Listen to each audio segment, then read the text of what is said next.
नमस्कार दोस्तों नरेंद्र मोदी का कोई विरोधी हो, नरेंद्र मोदी जिससे असहमत हो, जो नरेंद्र मोदी को परेशान कर रहा हो, तो फिर उस इंसान को परेशान करने का कोई मौका नरेंद्र मोदी नहीं छोड़ते, या फिर यूं कह लीजिए कि गुजरात लॉबी फोर्स के पीछे पड़ जाती है।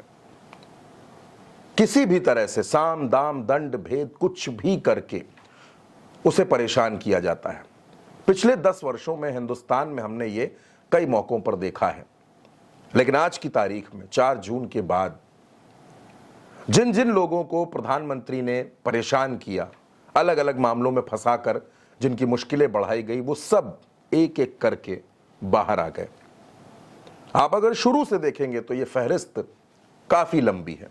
संजय सिंह बाहर आए, हेमंत सोरेन बाहर आए, मनीष सिसोदिया बाहर आए, के कविता बाहर आई, और अब अरविंद केजरीवाल बाहर आए। सवाल उठने लगे हैं, बड़े सवाल उठने लगे हैं। सुप्रीम कोर्ट ने जो टिप्पणी की, सुप्रीम कोर्ट ने सीबीआई को लेकर जो टिप्पणी की, देश की सबसे बड़ी जांच एजेंसी सीबीआई, उसको लेकर जो टिप्पणी की, उसके बाद विपक्ष के जो तेवर हैं वो काफी आक्रामक हैं। आम आदमी पार्टी के सांसद संजय सिंह ने गृह मंत्री का इस्तीफा मांग लिया है। लेकिन दोस्तों समझने की जरूरत है, बहुत समझने की जरूरत है कि आखिर हुआ क्या। आखिर एक के बाद एक नरेंद्र मोदी के सारे दुश्मन छूटते जा रहे हैं, वो सियासी दुश्मन जिनको परेशान करने में कोई कोर कसर बाकी नहीं रखी गई। लेकिन जब बात अपनों पर आ जाती है दोस्तों, जब अपने कहीं पर फंस जाते हैं, तब क्या होता है? तब ये गुजरात लॉबी, तब प्रधानमंत्री नरेंद्र मोदी, तब भारतीय जनता पार्टी खामोश हो जाते हैं। दोस्तों एक नहीं बल्कि कई उदाहरण हैं। उज्जैन में जो शर्मसार करने वाली घटना हुई, जिस तरह की दरिंदगी हुई, क्या उसके बाद मोहन यादव का इस्तीफा मांगा गया? महाराष्ट्र में जो घटना हुई, जिन 2 छोटी छोटी बच्चियों के साथ गलत काम हुआ, उसके बाद क्या एकनाथ शिंदे का इस्तीफा मांगा गया? किसी तरह की कोई कार्रवाई हुई? कैलाश विजयवर्गीय के बेटे आकाश विजयवर्गीय को दोषमुक्त करार दिया जाता है, कोई कार्रवाई नहीं होती है। अब कैलाश विजयवर्गीय किसके करीबी हैं कोई बताने की जरूरत नहीं है दोस्तों। महाराष्ट्र में देख लीजिए, भारतीय जनता पार्टी के प्रदेश अध्यक्ष चंद्रशेखर बावनकुले, उनके बेटे संकेत अपनी ऑडी कार से उड़ा देते हैं लोगों को। हाई स्पीड में वो कार थी, लोग घायल हो जाते हैं, एफआईआर में नाम तक नहीं आता। दोस्तों आप समझने की कोशिश कीजिए कि आखिर ये सब कैसे होता है। उत्तर प्रदेश में भारतीय जनता पार्टी की विधायक, लखीमपुर खीरी से विधायक मंजू त्यागी खुलेआम धज्जियां उड़ाती हैं। नामांकन पत्र, जो विपक्ष के नामांकन पत्र होते हैं, छीन कर चली जाती हैं। वीडियो भी आता है। क्या कोई कार्रवाई होती है? कोई कार्रवाई नहीं होती।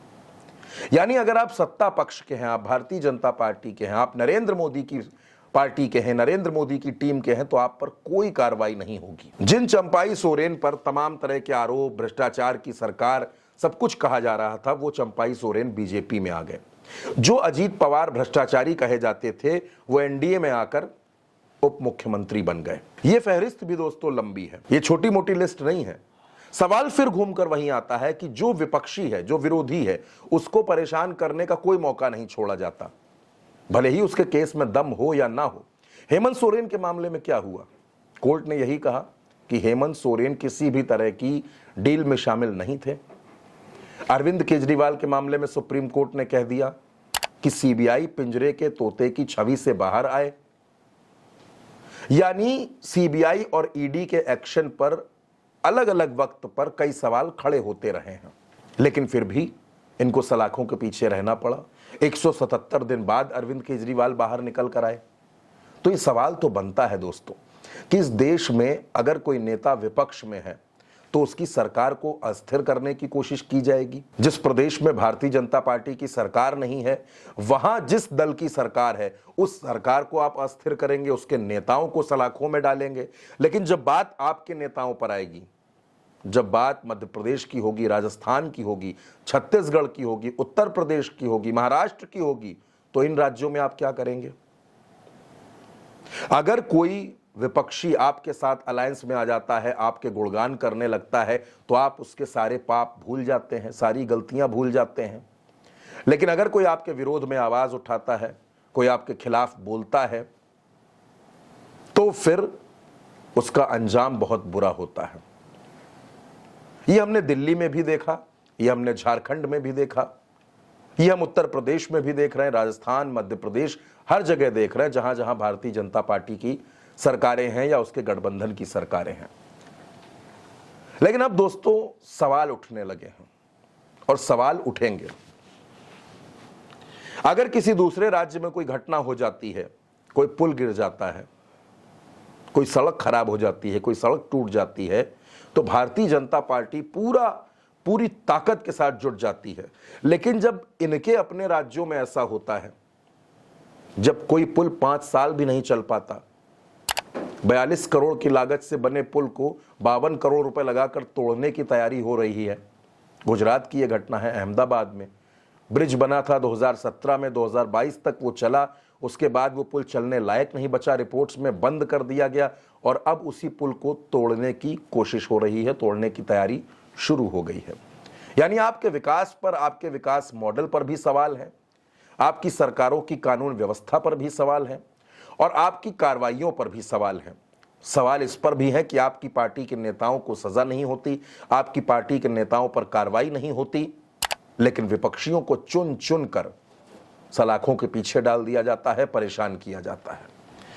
लेकिन दोस्तों अब 4 जून के बाद ये सवाल होने लगे हैं, ये सवाल उठने लगे हैं कि आखिर देश में इस तरह कब तक चलेगा, आखिर कब तक सत्ता के अभिमान में आप विपक्ष को परेशान करते रहेंगे। और दोस्तों कोई बड़ी बात नहीं कि अगला निशाना राहुल गांधी हो, अखिलेश यादव हो, ममता बनर्जी हो, कोई भी हो सकता है।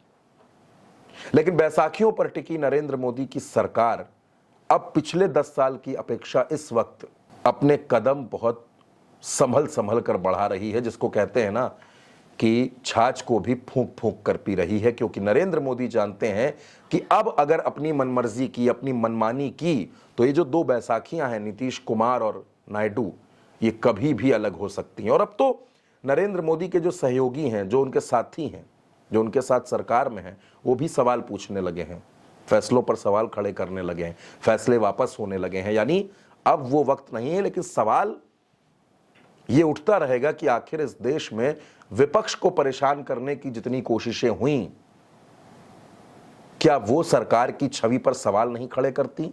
और जिस तरह से जांच एजेंसियों का दुरुपयोग किया गया, वो भी विश्वसनीयता को खतरे में डालते हैं।